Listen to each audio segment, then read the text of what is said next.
So are we ready to start? We're ready to go. Okay, well thank you for coming here and listening to whatever it is that the Spirit leads this conversation in.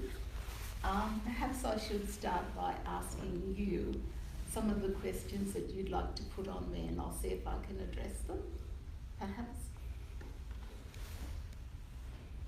Okay. Is there, I found reading the Daily Examiner very disturbing yesterday about Cootes Crossing. Yes. And I'm wondering whether there is a good storybook that actually encompasses a lot of these stories altogether in this region. Or whether it's yet to be No. yet to be written. Yes. No, thank you for that. I do not know if there is a storybook as such, but I know in some of our language books we have stories of particular things that happened, and that is one of the like the story of Cootes Crossing. Like there's massacre sites all over the Clarence Valley here, and so when we're looking at collecting stories, so how can we do that and share it like with the church to listen, to hear the stories? Because a lot of people, so that would be Nimboida, isn't it?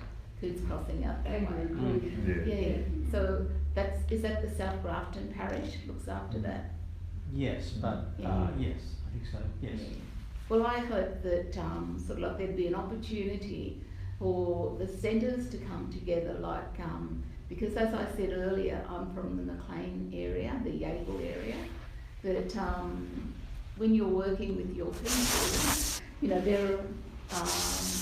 you work with wherever they are, so you go with them.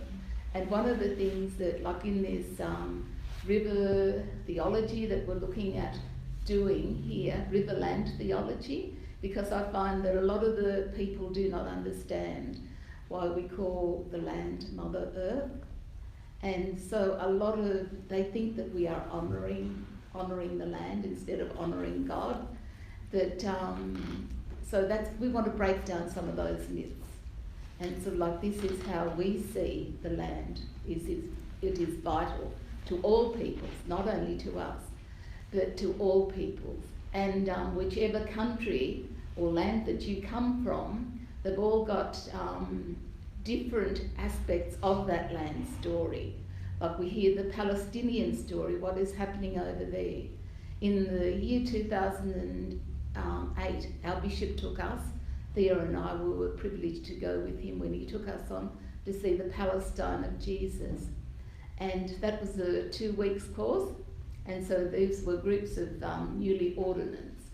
And so as I journeyed there and went and met the people and listened to where the scriptures were read, or were written rather, and it just when I came back after being there for that time, I couldn't, had to come back and write a story about how it affected us, and I couldn't really write about the story there because I saw my people in the Palestinian story and the dispossession of land that they too have. And I saw sort of like where they were in reconciliation. They were like 70 years behind us as a people here in Australia, and because of what we were doing and the stories that were handed down from my parents, my mother and sort of like the other elders that we'd grew up with, I heard that how they were treated, but as we moved on, we weren't really treated like that. We moved on from there in a way. That when I was over in Jerusalem at St George's College there, I saw like the Palestinians would come in to work, go to work, and they couldn't cross over certain areas unless they had their ID. And that really affected me because I took that as, I saw rather the dog collar that they had for our people, how we weren't allowed to go into pubs and things. Like I'm talking about when my father came back from war and that in that era when they came back and they couldn't go into any of these places, and even though sort of they fought with each other and they worked together. So I saw that, like the injustices there, and then I saw, I guess it's for me when I was in sort of like talking to these beautiful people over there. So your heart just went out to the injustices that you're seeing by like Israel, the Jews being the oppressors on the minority, you know, the indigenous peoples of that land. And so I very much sort of like saw that story. And when up at the Mount of Olives and seeing, sort of like looking down and seeing all those boxes that we saw there, like these were the bodies, and it was just a very, very powerful image of, you know, these bones, them bones, them dry bones, you know, in Ezekiel. And so with this river of learning that I'm hoping to be doing with you, is to try and work out how can we, like, what does reconciliation mean to you and to me? You know, what does it mean? It may mean different things to each one of us. We'd all have a story of what reconciliation means. So I think it's, for me, it's, I've got to get to know you before I can, you know, I've got to hear your story. We've got to talk to each other. We cannot assume that we know what the other person is doing or what that group of people are doing. And so I've been in the Anglican Church now about 30 years, and in 1988, here in the Grafton Diocese, we had this beautiful Bishop Schultz. He wrote, one of his charges was that there were 5,000 people, Aboriginal people in this diocese. So we've got to work with them, do not forget them. And so like I'll have to do an update on see how many Aboriginal people now are living in this diocese, and bring the church with me to meet my people, and so that we can truly sort of like be reconciled, pardon me, to the different language groups that from Upper Tweed heads right down through to Port Macquarie. And so I think that we have an amazing time that we together, with like-minded people, whoever would like to be in this journey to come with us, as I've said back there, building this bridge together. We are all builders of this bridge, okay? But unless we allow God to lead us, and that was the vision that he showed me when I was praying about this weekend and what to talk about. And it was about this bridge, and it was this rainbow bridge, just like that rainbow cross that I saw in that vision so many years ago. And it wasn't this wooden cross, it was a jewelled cross. And so now this bridge is going to be a jewelled bridge, okay? Because that's bringing the rainbow colours. You know, as Desmond Tutu from Africa, you know, this amazing man said that we are the rainbow children of God. And so when I look around that and you see, like the world, we come from all different races, don't we? Different language groups, different races, and but we all have something to bring of ourselves to this place. And so I hope that, you know, you guys whoever would like to come with us, and so I'll be speaking with Greg, and Gail doesn't know this yet because I haven't been able to speak with her, but I spoke with Bishop Sarah about this big river or riverland theology. I've spoken to Bishop Sarah, but I haven't had the opportunity to speak to Gail. And so hopefully that there will be a time, Greg, that, you know, you can organise something. Yeah. I could say a little bit about an update on that for you as well, if you like. Yes. The way we operate here, we're both the parish of Grafton, but we're also the cathedral. Yes. And we have parish council, but we also have chapter. And well, a few weeks ago now, we had a really good day in this room as chapter. We were looking at, so what does the chapter do, which is not parish? No. What does the chapter do, which is diocese-wide?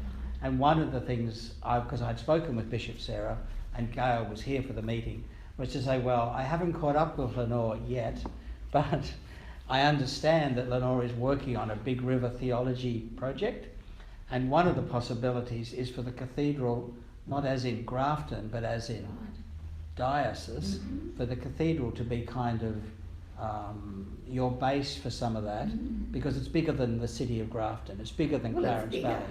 It's the whole diocese we're talking about. So Chapter was very keen that when the time came, we start that conversation with you. Yes. So. Oh, well, that's exciting then, Yeah. Greg. So the ball has started to move. Yeah. So I better catch up to this ball. Well, I can't go any further without you, but the ball is not stuck anymore. But I guess firstly, it's like, I don't know, in the Grafton Diocese, if you have a reconciliation action plan. I don't think we do. Yeah, well, perhaps that might be the way to start.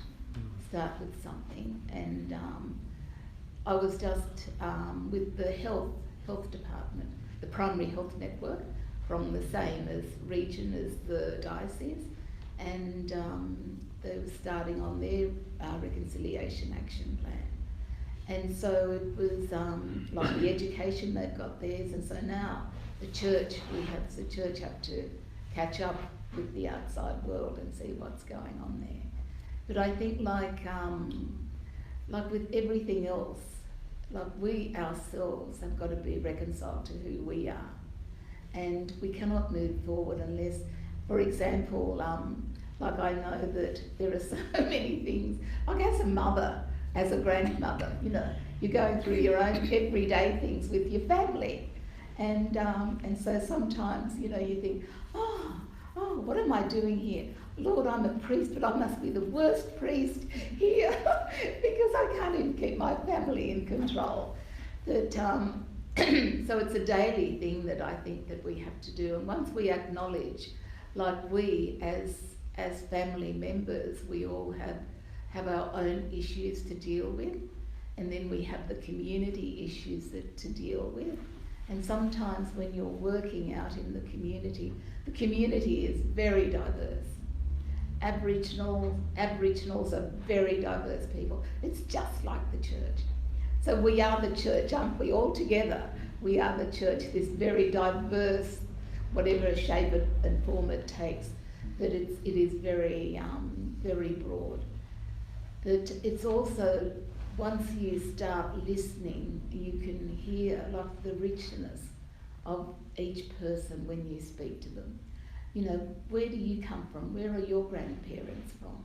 And then when people start telling their stories, and they're bringing their stories, whether they're refugees, and they're bringing your story, and you're hearing their story. And I think until we can listen to the other, that is when we can move forward as a church. And my little granddaughter, she tells me, Nanny Nornor, have you got your listening ears on? Because she's going to read me a story. She's 3. So she'll go click, click. And so I've got to have my listening ears on to hear her. And so I think that the more I listen to people, the more I become aware of the Jesus story. The more I become of this amazing love that this man, what he did for all of us, not only for the Christians, you know, not only for me here or in Grafton or wherever, but he did it for the world, for all peoples. And so he, through God, you know, he's done that reconciliation bit. And so it's up to us now. The deeper our relationship is with my relationship grows with Jesus, the more I realise I can see a lot more clearly, because I know the person that I am following. And as a priest now, I've got to be accountable at the end of time to be, you know, what I do in my role as a priest. If I make a mistake, that's when I have to get down on my knees again and ask God to forgive me. But I think it's sort of like I must remember that I am human too, and I make mistakes. So I'm not God is divine. So I'm down here, so I've got to realise that I am fully human. And so that is sort of like one of my hopes, Greg, is this, that like with the chapter or all these other bodies that we have, that we can sit down together and work out how can we do this together. And when we meet with the chapter, bringing like the other, my other Aboriginal friends with me, the people with me, to come from all the other different language groups. So as I started talking earlier about this in 1988, when the Bishop Schultz, he had this gathering here in the cathedral, and with the clergy, all the clergy were here, and they invited the Aboriginal people to come to this meeting, this gathering. And I wasn't really in the church.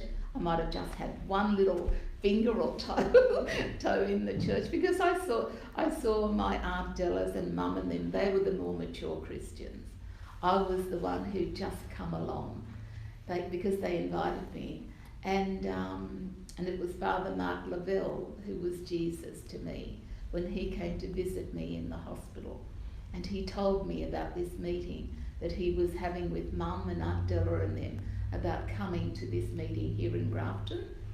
And so at the time when I was in hospital, I was having these severe panic attacks. So if any of you have had panic attacks, you know what it's like. So you don't really know what people are saying to you, because you're just concentrating on sort of like one little point, trying to bring your mind back together. And so when I did come up here with Mum and Aunt Della and the other elders, we came and we met over in where the school is now. We met over there, and we listened. There was Fred Wanbaker, who was the Anglican priest, and he was the justice person for the Anglican Church of Australia. So he was there, and then there was this, and he was a Uniting Church minister from Nungalinya College in Darwin. So he came, he was there as guest speakers. And then there were some other sisters, I think, from the church, they came. And then Father Doyle, the Catholic priest, he came. And so it was that time when we were listening to each other, when the clergy were listening, and where the Aboriginal people were able to tell their stories. And so I'd like this diocese to revisit, if we could have something, so it's 30 years this year. So if there's a possibility of trying to get something like this back here in Grafton again, or whether it be in Grafton. But I think it's important, sort of like, because I know parts of the Yagle story, but there are many others in the other stories about their land and the river, how they, and it's, when you're looking, it's like parables. It's Jesus when he talks to us through the parables. So all these what we call Dreamtime stories, they are like parables, because as I said earlier, that the holy dreaming of the first peoples of this ancient land came through that ancient wisdom and knowledge given to the people by God. And so when you look at where these stories are coming from, like they are stories that a lot of them haven't been written. They were passed down to us. And so now we're looking for material that has been given to us. So now we are trying to bring that, Roger, into the book form, so that we realise as the elders are passing on, their stories are going with them.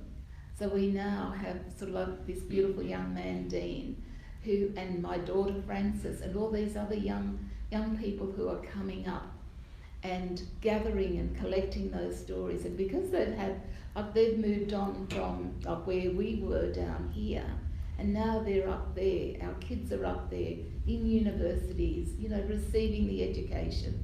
So now they're not afraid to speak out. Stop there and just make the comment that when I went to school, I'm 77, and I finished school in 1956.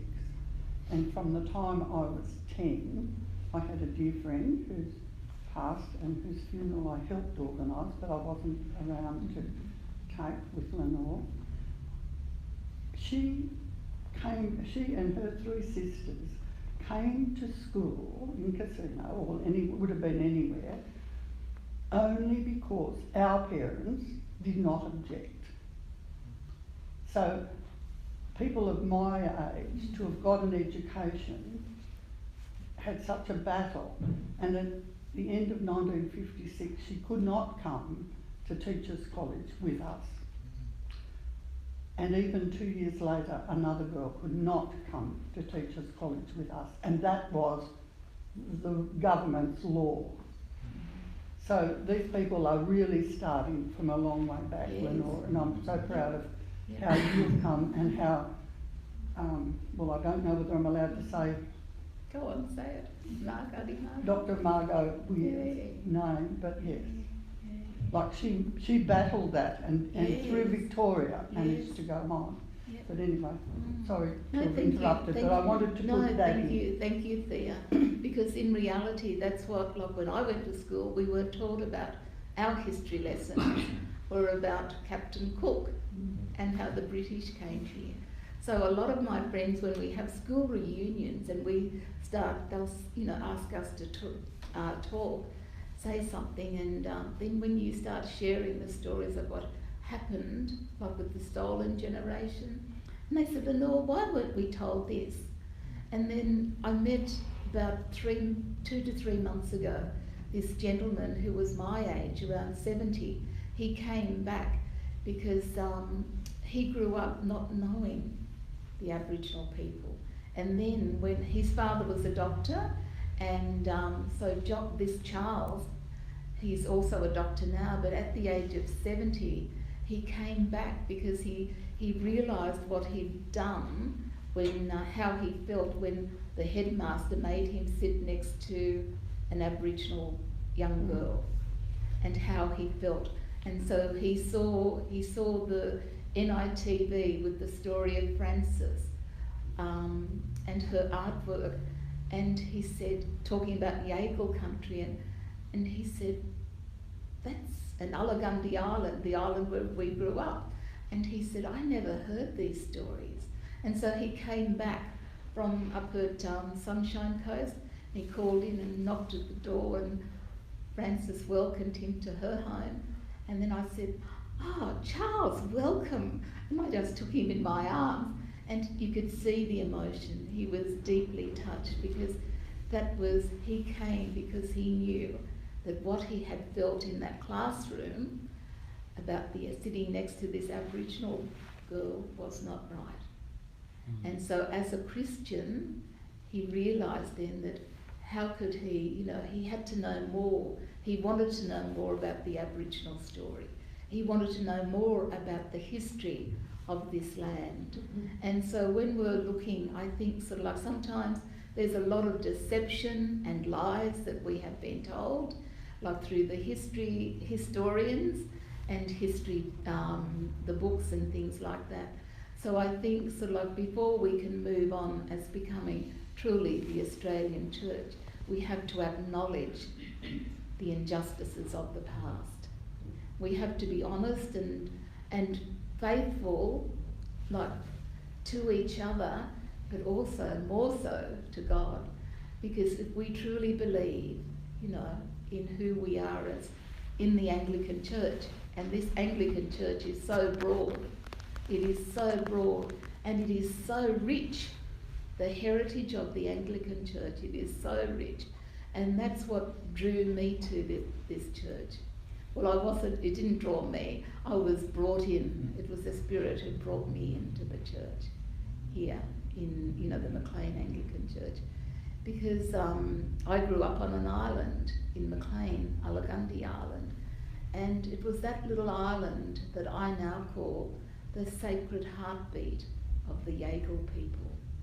Because from this place, this is where our stories were passed on to us and given to us by these old people And I'm now one of the old people that is giving the stories on to the younger people.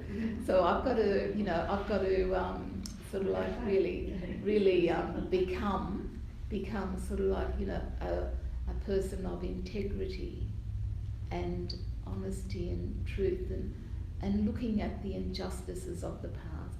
So how can we rectify this? You know, I can't do it by myself. I can do it with a group of others who would like to come and be with us, Greg. And that's what I'd love to. So I thank God for bringing you here, Greg. When I got your email, I think about Australia Day, and I saw you there, the challenge that you put out. And I think I might have cried because I thought, thank you, God, for bringing someone here who understands the plight of the peoples here. And so you have so much, you know, that I would want to learn from you, and together that we can learn from each other. And so I think I'll stop there now for a bit. And is there any questions? Thank you. I think we will have a question. Let me just add one more story to go alongside this. So I was born in Bundjalung country in Lismore, but I'm not a Bundjalung man, of course, but I was born in Bundjalung country. And in fact, it's only now, listening to you, I've just realised I don't think there was a single Aboriginal kid in my schooling. So I went through East Lismore, Lismore Heights, Richmond River High. I don't remember ever having a classmate, a student in my class who wasn't white. If they were a little bit unusual, they might have been Italian, but they weren't Aboriginal. No. You know, it was like, that was diversity, to have an Italian in the class. Yes. But to have anyone else in the class, Aboriginal, it was like, no, they were at Kabui, and I, actually to my shame, I don't know what they did for school.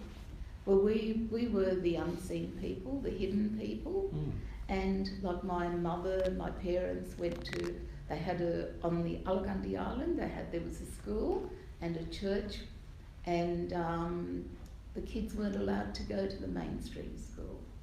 And it wasn't until I started school that I started going to the mainstream school. So the stories that I heard from my mother and my aunts and that uncles about that time on the island, and what was it, like the teacher there, how he had no expectation of what these children doing, because they were the gardeners, they were the house cleaners. So he would take them over to his place to do the housework, and he would teach the boys how to do the gardening. So Mum and all the other elders who I speak to now, you will hear these stories, Greg, and that's why I think it is so right that these stories are brought out to share, so that you can really see, you know, at Kabui, at Tuncester, and all these other hidden places, Cabbage Tree Island, right around the diocese, all these little pockets where there was schools for Aboriginal people. And it wasn't until, as I said, sort of like when I went to school, that was when the doors were open in the mainstream thing, through the government of the day. So I think there is I know there is a lot of stories, but I think now is the right time. You know, sometimes we go on time and say, this should have been done long time ago, this should have been done. But it doesn't happen like that, does it? Like the faith of our people, of my family, my people in Yaegel country, the faith of my people, they were the ones that grounded us. And so it was the people from the church, they were lay people, just like you and I. They were lay people who would come to the island to feed us and nurture us, you know, about Jesus and about God. And I can't remember them talking about the Holy Spirit at that time, but I think for me it was like growing up, knowing that I was built on this firm foundation where God was right at the centre. And then when I listened to other people who grew up in other areas here, they didn't have that same experience. That God, you know, that church was, or faith was the backbone for them. And so I think that now is the time to start collecting these stories, because I know, like when I look, I'm ageing, and my aunts, my cousins, and they are now becoming the elders, like the next elders in line, and so I'm the next one up from that, or down from that, you know, so I know that I have a duty to tell these stories, and so I hope that we can do something, Greg, together, and how we do it, I don't know. But I know you go to Baryugal, and so... Well, we don't anymore. We stopped going there sometime last year, I believe. Oh, okay. But maybe that's a conversation to have as well. Yeah. Because the other day we had this river of learning at Maclean. When we went to Baryugal 10 years ago, it was all white. Yeah. But now I saw one of my nieces from Baryugal, because I was a nurse before this life. I was a nurse and I a community health nurse for Aboriginal health, and so from Baryugal, South Grafton, Maclean and Yamba, that was my territory, and so I'd go there as the nurse, and then when I retired from that as a nurse, and then now when I go back with either my daughter or with Beres, my sister, to go and meet with the community, you're still seen as that nurse, that person. But last Wednesday down at Maclean High School, when we had this river of learning, this young lady come to me, said, "Oh, Aunt, could you please pray for me? Pray for me and pray for my family." And I said to her, "Would you like the church to come to you?" She said, "Yes, please." And so there's another thing. So how do we, you know, build on what she was asking? And so I think sort of like sometimes we miss these little opportunities because we're too busy. We're too busy racing around, and we're only listening, half listening. We're not listening with our ears properly. But I think it's there's a wonderful opportunity. Yeah, click them on. That's right, Ron. So other questions perhaps? People got particular questions you'd like to raise with Lenore? I don't have a question, I've got a comment, which I think is fantastic. That CDAS this year, in the secondary school, the languages being offered are local Indigenous languages. There are no European languages offered in the secondary school this year, which I think is a great thing. So I just wanted to share that. I don't know if people realise that's happening at CDAS. That's wonderful. And what does language mean to you? What does it mean to me?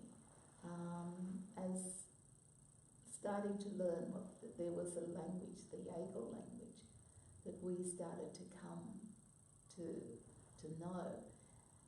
And it just, so our young kids knew we went to Sydney University and did a weekend, intensive language weekend, and there was a mixture of the old and our kids with us, and they came, and at the end of that session, this weekend session, these young kids were there, and there they were writing in language, singing in language, writing their stories in language. So Emma Donovan, she was in that group, and that's where she first learnt her Gumbaynggirr language. So language makes us strong. It makes us know who we are, and it is so important to know who you are, your identity. Because if you don't have your identity, you know, we're just like that empty, aren't we? Empty vessel, because we leave all our beautiful like the riches of our heritage behind with us. So we have to bring our heritage with us. Yeah, so I think that's all I can say, Robbie, for you. Thanks, but you're still commenting, I think so. Yes, there. Norpa, 4 years ago, started collecting some of the stories of the Bundjalung people, and this year they've started producing they've worked on them for that length of time, and they're producing them as Norpa shows at Lismore City Hall. And one's already been this year, talking about, is it the Seven Sisters, the rivers of the coast. And when you hear these stories, like we have different names for, you know how we have, like with God and Jesus and the Holy Spirit. So they have, all these language groups have different words for them.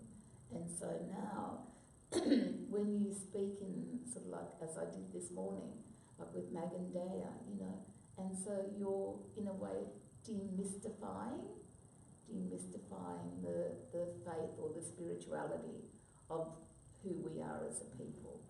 Yeah, because a lot of, you know, there's so much, and I know that you want more, but I think sort of like, is it time for me to wind up, Greg? We're good for another 20 minutes or so if people have questions. Truly. Yeah. We're not getting out that easy. You're telling me I only have business. That was in the church. Yes, we have time. I'm Claire. I grew up in Melbourne, but I've lived here for about 30 years, and I lived at Kangaroo Creek for a long time. And when was the Port Arthur massacre? About 30 years ago, 96, something like that. On that weekend, my next door neighbour gave me something to read, which was the account of the Thomas Coutts massacre. And that weekend was the weekend of the Port Arthur massacre. And there was a great outpouring of grief for all these people that were sadly killed at Port Arthur. And I'm reading this account of the massacre at Kangaroo Creek. I didn't know that. Yeah. Coutts Crossing. And it was, it changed. I've never really thought about Aboriginal people before, but from that day, it really changed what I thought about where I lived and the people, you know. So we tried to get the council to change the name and they didn't, but it's just come up again this week. It seems to me it's a great opportunity to have a community-wide discussion about the meaning of history and language and stories and names, and you could have a big fight about whose side you're on in changing the name or not, but you could use it as an opportunity to really grow in understanding of us all. Yeah. No, I totally agree with you. And how can we help? Yes. No, I think this, and that's why it's sort of like, as I was saying to Greg, I need a lot more of my community with me, so that you're not just listening to my voice, because there are many voices, and I think, you know, now is, as I said, now is the time, because we are mature. This is 2018. We are mature, and so if we're not able to hear, like about Coutts, what he did out there, you know, and all these other, where the massacre sites were, like the poisoned, you know, so you don't hear these, because they're undercover, it's all swept, but now the veil, now is the time for the veil to be lifted up, you know, from the earth, from the ground, to really listen to the blood on the tracks, and the river of blood, the stories about, you know, the rivers of blood. One of my friends, Father Vince Doyle, he was a priest at Maclean, and so when he first came to Maclean as the priest, he went up into the bell tower and he asked God to show him why was it that he was here in this place, and immediately had this vision of the bones from the massacres that were in the river. And so it's us, about us telling these stories, bringing these stories now out from under there, like digging soil, getting the ploughshares ready, hey, for the Holy Spirit, you know, to really come and cleanse us, cleanse this land, and so that hopefully that, well, not hopefully, I know that we will together be those little bridges for Jesus, building the bridges. And there was one thing that I wanted to say, but I know that will come in a minute. So just keep on talking. Yes, love. Yes, Kay. When my youngest daughter Judith was having her 6th birthday, and we're going back about 45 years.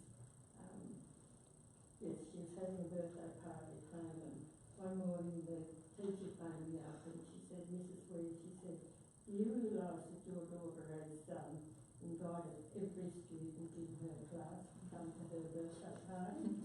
Apparently she got up front and just invited everyone. And I said, no, but that's okay. That's okay. She said, but Mrs. Weir, there's Aboriginal children in that class. I said, that's okay. I said, she's invited everyone comes. And so they did, and they had a wonderful party. And further on down the track, a young Aboriginal woman came into the bookshop and she said, hello, Mrs. Weir. And I said, hello. I said, how do you know I'm Mrs. Weir? She said, because I was in the Jewish class that invited us all to come to her birthday party. And she said, Mrs. Weir, I will never ever forget that. No, I will never ever forget you. I know. Yeah, I know.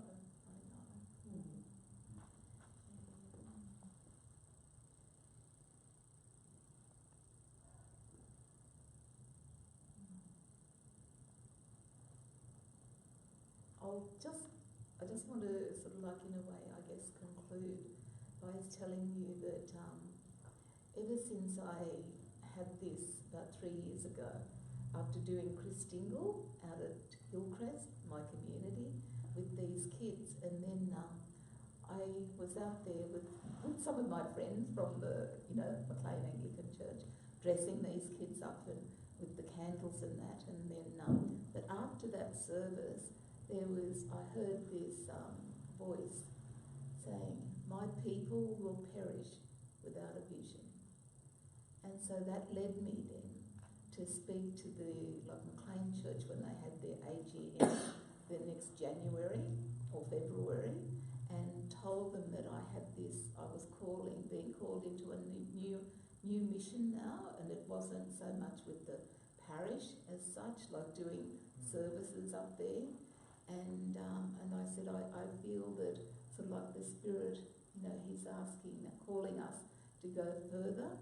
And so it's sort of like looking at those communities that I nursed through that nursing time. There's going way up to Baryugal, and who knows if we have to go beyond, but there'll be, and this is where, so I don't know, Greg, what it's going to look like. This theology thing, river of learning, or that's what they call it in the school, but this riverland theology that we will be, this mission that we will be on this Grafton Diocese, and I'll be taking the Grafton Diocese with me, or bringing them with me, and so it will be sort of like, and hopefully like whoever else would like to come and join, sort of like with the, I was thinking, like, I know that you have our Dreamtime story for the river started up at Muli Muli, Woodenbong. That's the falls up there, and then Tabulum. So all these other places where they are like that.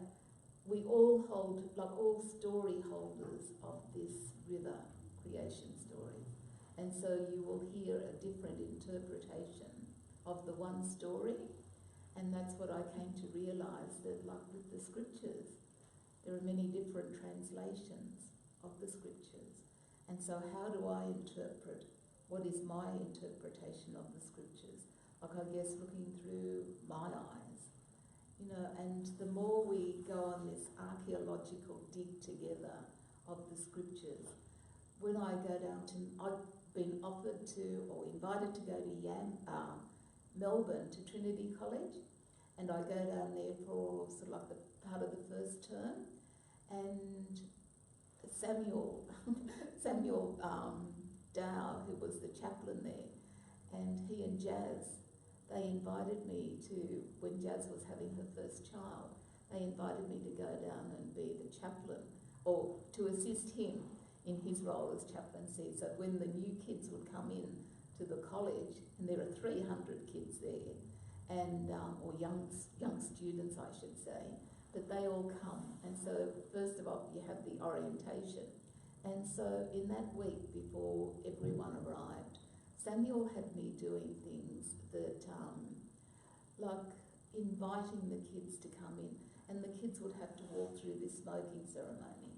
And so because I'm not an elder from that place, so I had to quickly ask Samuel to get an elder to invite me, to meet with me, and allow me to do the things that Samuel was asking me to do. And so it started off with this welcome, and then so like 100 students for this first year that were coming in at that time, and we had a pot outside the church, the little chapel there.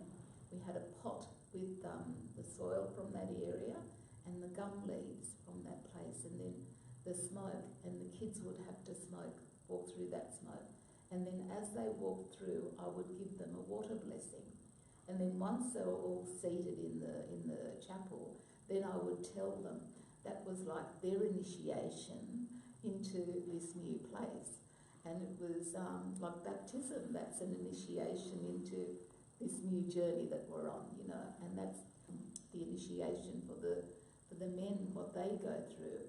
And it's bringing them to this new phase in their life. And so for me to be able to do that with all these students and then start talking about like Aboriginal spirituality and mainly finishing then with the prayer. And so I was privileged to be a part of that. So for 3 years I've been going down there. And whilst I was there, I was going into the theological college, and I just loved going in there and sitting and listening and learning. And so if you ever want to do an archaeological dig of the scriptures and walking through the book of Genesis with Abraham and Sarah, I just found that so exciting.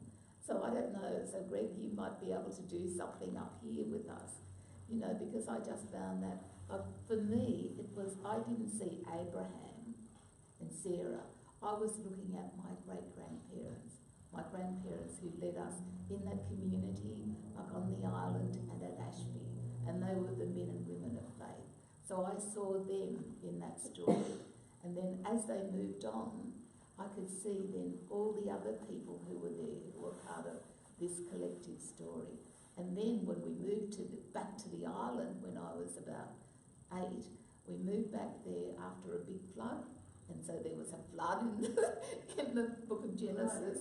And so it was all, I thought, this is my story here.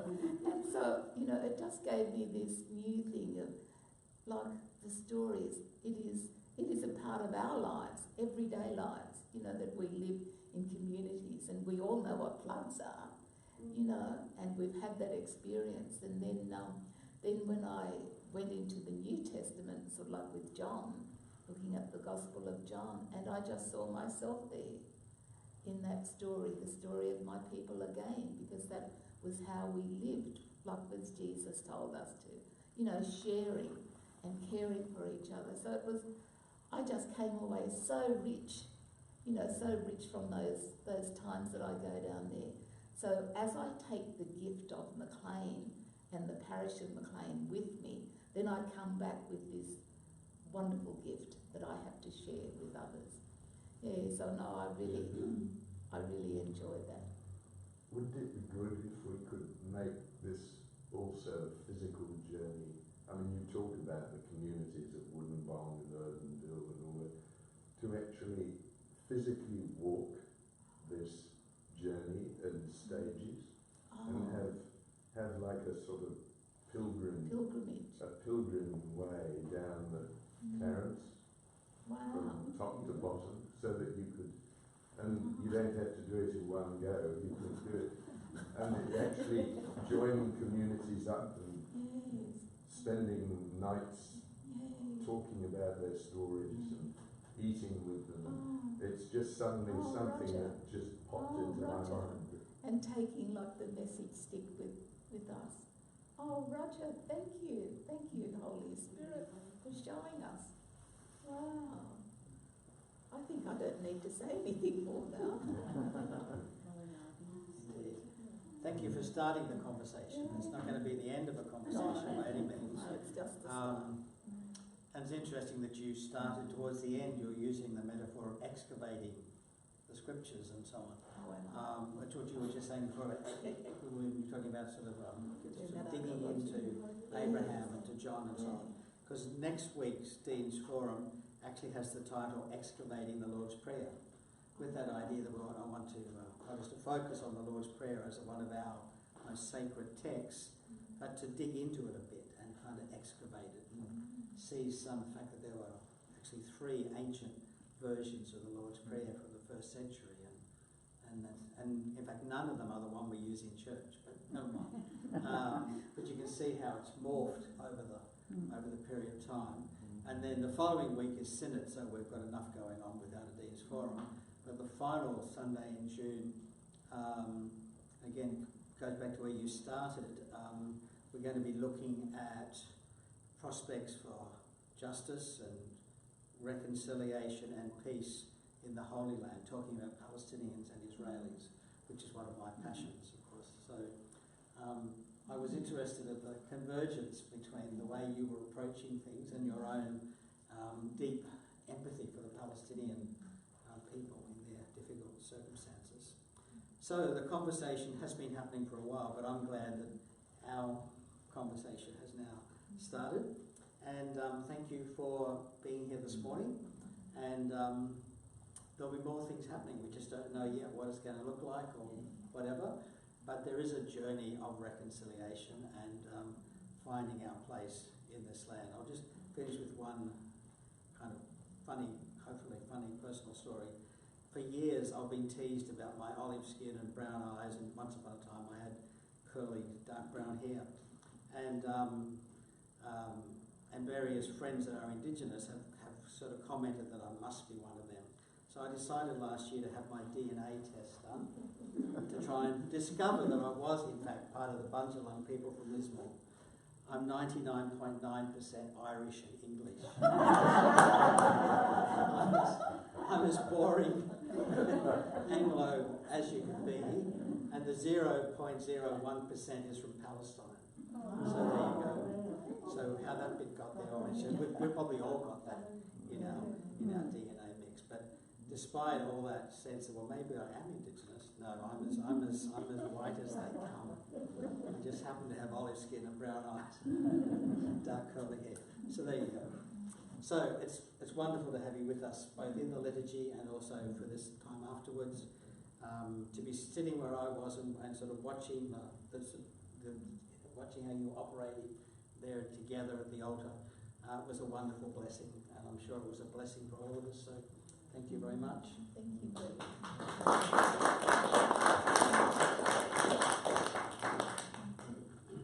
No, thank you, Greg, and thank you all for coming over here to get another dose. And we can take our dose with us and tell other kids.